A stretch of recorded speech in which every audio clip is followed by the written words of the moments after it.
So here we go. James is going to go through a startup procedure. You see that the dash is firing up. The dash all good. There we are. Yeah. I'll do oil pressure first. So remove the coil pack. We're just going to turn it over a few times just to get the pressure up.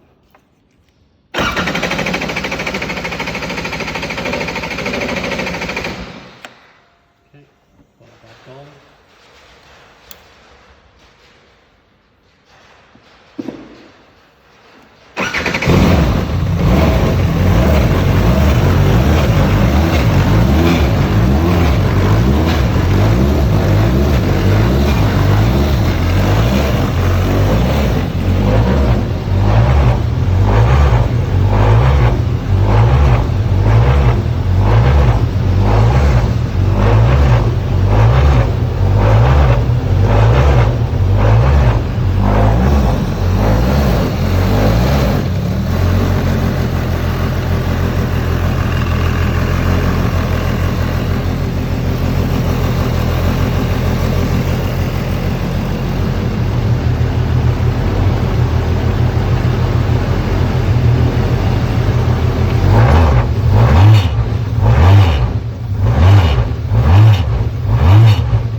As you can see, the dashboard, which can be a problem on these, nice and clear, sharp as anything, started first time, which is unusual, and really strong, really good.